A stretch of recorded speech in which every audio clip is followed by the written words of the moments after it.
Well, the senator has just teed us up so well talking about school lunch because I'm here with a breaking news flash, which is that kids are really picky eaters who left to their own devices would subsist basically on Fruit Loops and greasy chicken nuggets molded into the shape of Scooby-Doo. Speaking for my own family, I suppose. Or is that true? Are they actually more adaptable than we've been led to believe? Well, let me introduce Bea Zuluaga. She is the Food and Nutrition Director at CentroNía, which is a bilingual charter school, ages newborn to 5, basically, 0 to 5. And it's right here in DC in Columbia Heights. And then this is Robbie Wood, who wears a couple of different hats, both of them chef's hats. He's the owner and chef of Echo Caterers, and also the Washington, DC leader for MicroGreens, which is a nonprofit that's basically teaching middle schoolers to cook and eat their greens, is a succinct way of putting it. Let me start with you, Bea. You run at CentroNía the Farm to School program, pairing local farmers with your school, and I was having a look at your school menus. You've got things on the salad bar like spinach salad with strawberries, feta cheese, sunflower seeds. I mean, my first question to you has to be, do these kids have any idea how lucky they are? I think they are. First of all, CentroNía is an organization who works with children from 0 to 5 and the other things that we do. And we have changed what we offer children from 0 to 5 to what Marie was just saying. Sunflower seeds, garbanzos, feta cheese, hard-boiled eggs. We cook everything in home, and we have a farm-to-school program directly with the farmers bringing stuff to our organization. What's the most revolutionary thing you've tried to get these kids to eat? In terms of revolutionary, I think sunflower seeds was very interesting because we work with a lot of Latinos, African Americans, and African children. We started serving for sunflowers, and everybody now loves sunflower seeds in that sense. And beets, we like, but children eat beets now. We have found that the earlier we start, the easier it is. Then, since we have children from 3 months on, at 6 months, we start giving them sweet potato puree, things that way. We introduce them to a variety of food early on life. Then we have seen the change in children when they are 5. They are more willing to eat more, to try new foods. Because we have to show a child 12 times a food in order for them to try it. But they have to be exposed to it 12 times, sometimes before they'll even try it. Then that is statistics. They say that then you have to present children with a variety of food in order to develop the taste. Well, I was going to ask, is there an optimal age window where you have to reach a kid before they make up their mind that all they like are Fruit Loops and Scooby-Doo nuggets? 3 years old. The research has showed that by 3 years old we have developed our taste. 3 years old. Then 3 years old. Then the earlier we start, the easier it is. And that's the reason it's important to start with early childhood centers. We have a lot of programs for schools, and that's the reason I am here, because I want to say we have to start before that. And it's wonderful what we are doing for schools. Okay, it's absolutely wonderful, but we have to start before school. We have to have the same laws for early childhood centers. We have to have the same standards, the same grants, you know. We have to be active from the start. It's, you know, when you're dealing with a 3-year-old, they may take 12 times before they'll take a bite of a sunflower seed. On the other hand, you have complete control over what they're eating because you're putting it in front of them and they can't go make something else. Now, Robbie, you are dealing, we mentioned MicroGreens, this nonprofit that's teaching middle schoolers, 7th and 8th graders to cook and eat. That's a whole different ball game, right? I mean, those kids know how to work a vending machine. Well, and I wanted to congratulate Bea because I still have a hard time getting adults to eat beets. So I would say getting children to eat beets is pretty impressive. Bravo. 7th and 8th graders, I think the reason that we chose that age is because it's right before their head gets too hard to get anything inside in high school. And they're capable of using a knife.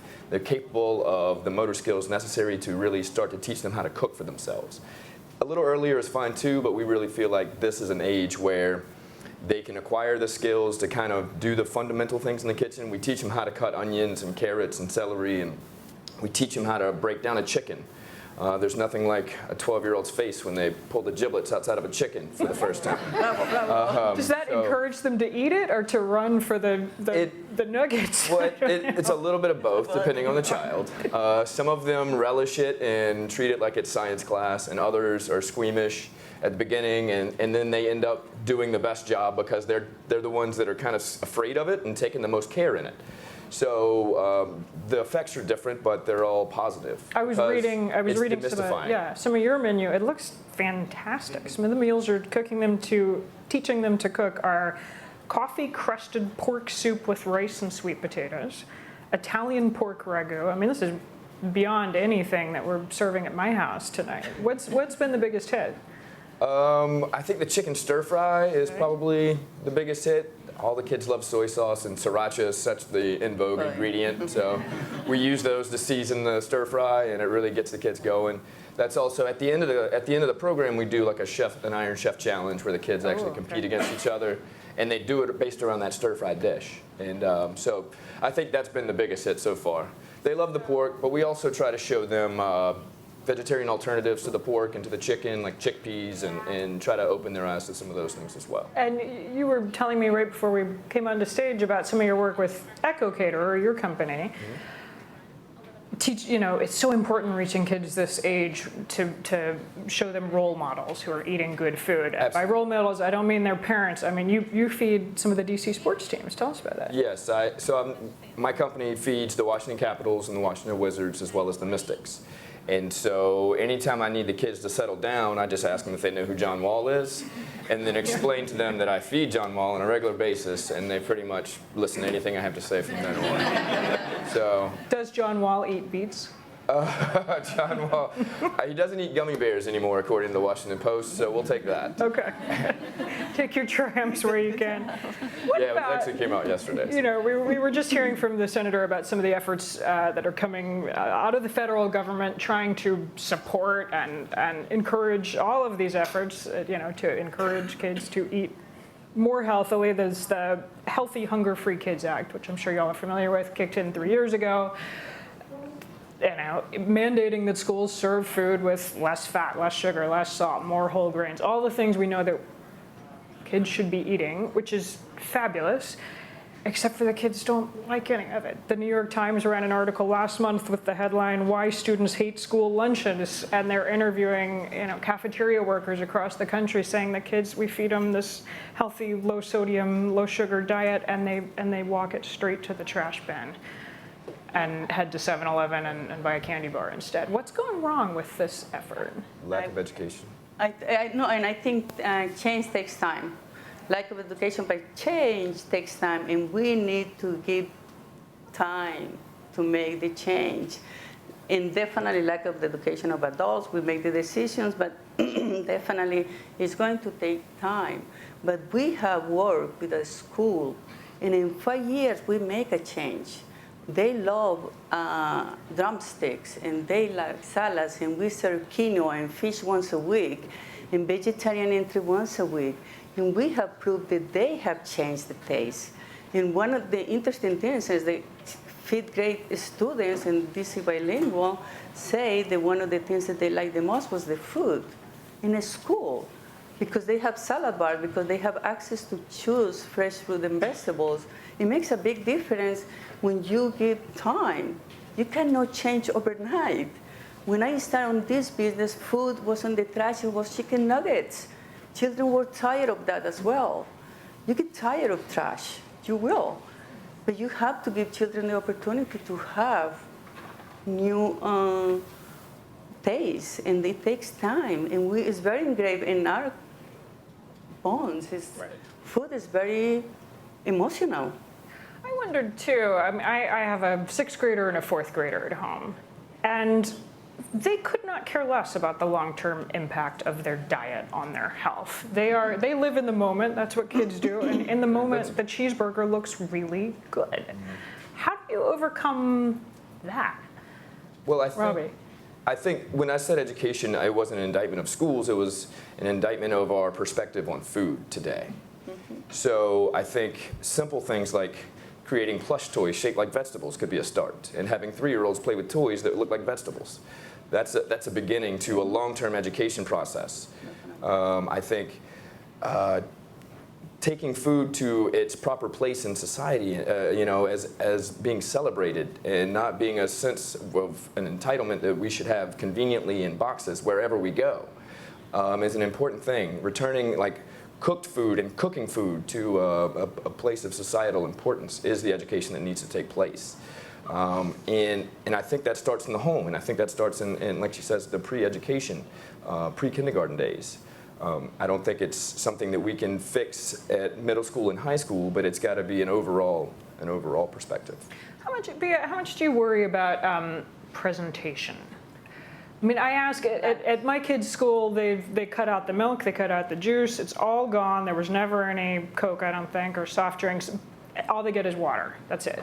But they started doing it in these big urns, clear glass urns with strawberries floating on top or cucumbers on top, and they love it.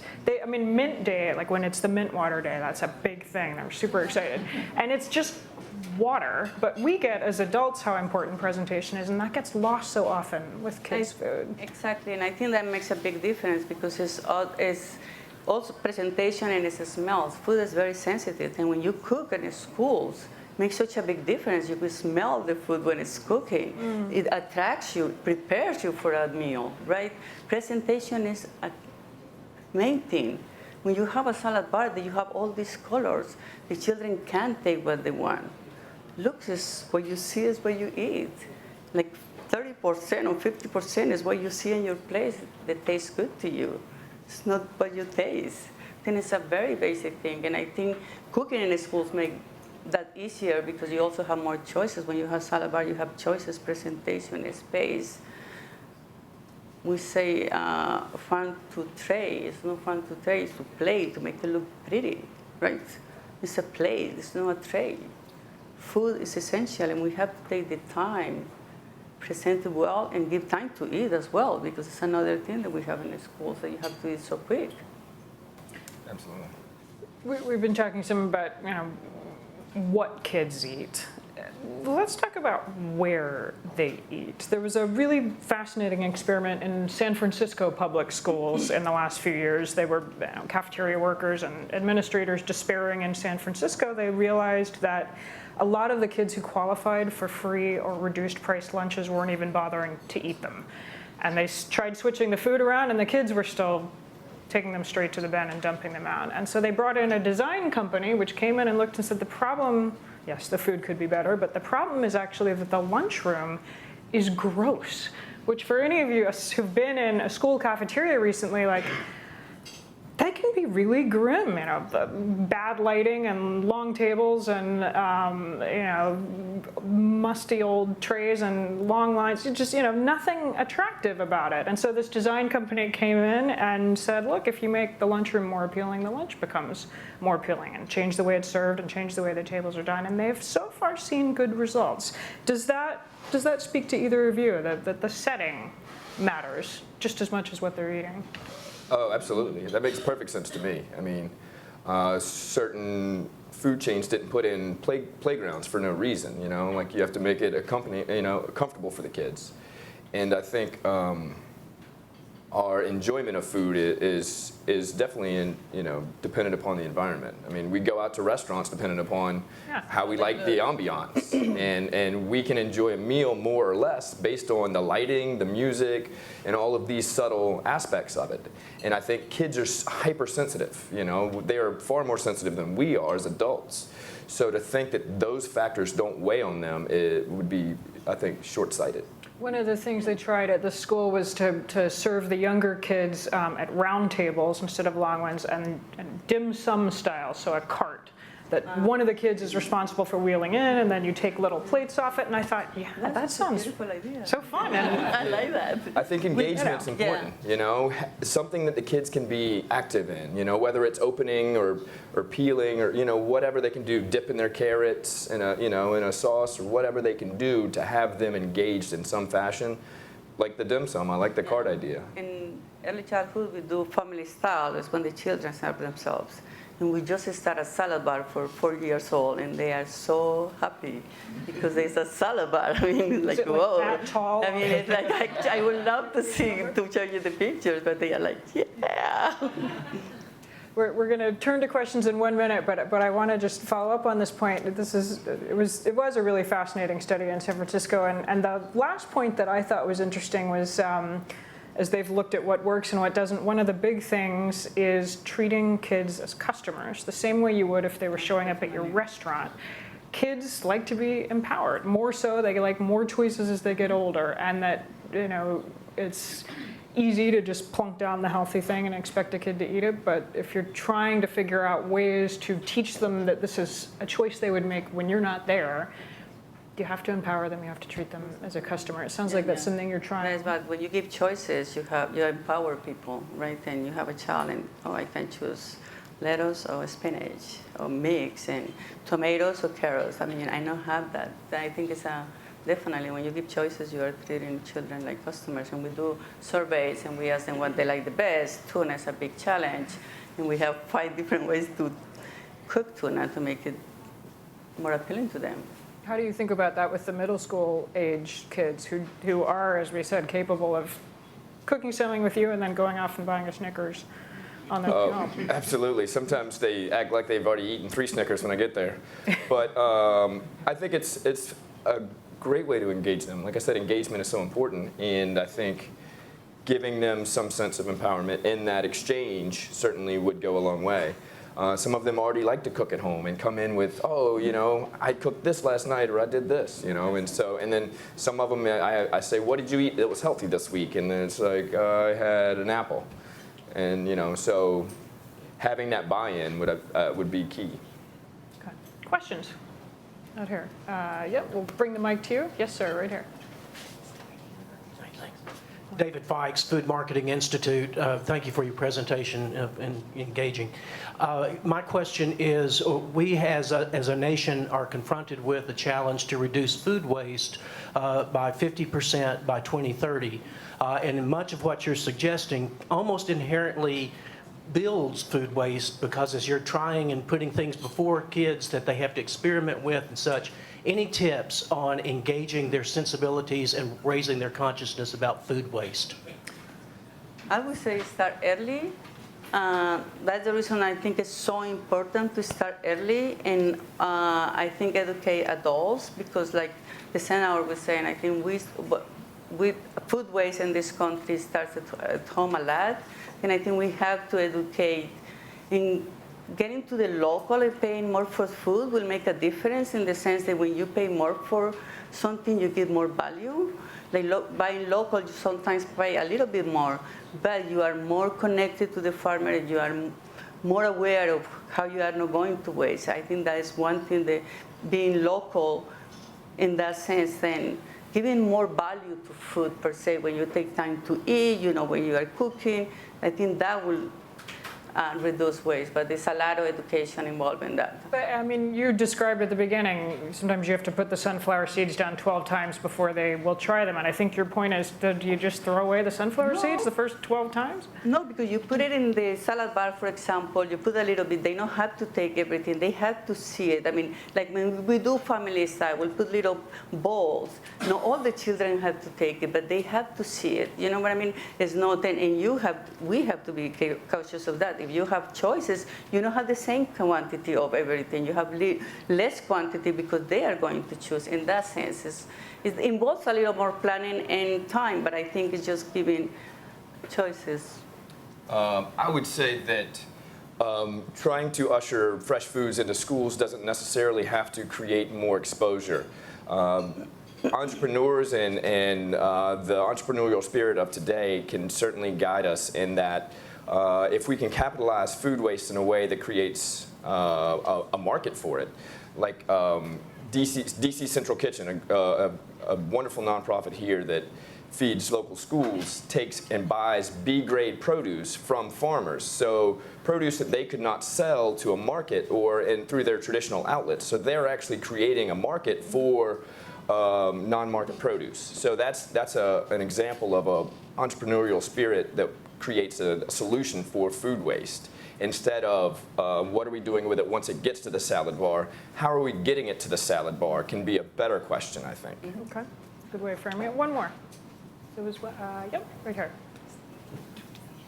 Michael Cowden with the International Council of Shopping Centers. So I heard you say the word value, and I think when I go to the grocery store, the healthier food options are often more expensive. So I'm wondering if you could make it a game and show them the economics of food and be like, per pound chicken nugget is actually cheaper than us preparing you the beets, and showing them that the beets actually have more cash value and then will make them more desirable, as in children like the more expensive video game, et cetera, and showing them the value of what food can be.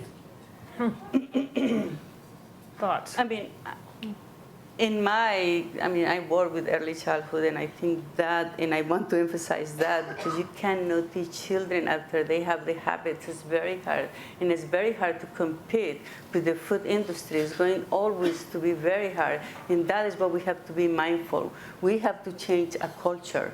We are a culture that has grown up without food culture for many years, and we went to convenient food, and it's very, very hard. And in that sense, we have to start early before the video games. I'm sorry to be so repetitive, but I think that is what we have to, and definitely, and I think it's a lot of programs like.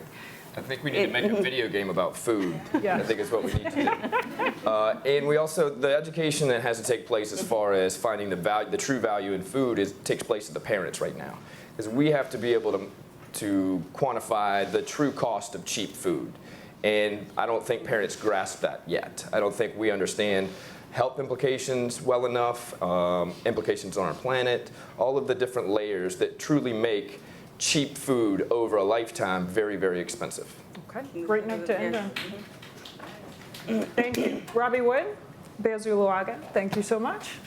Right off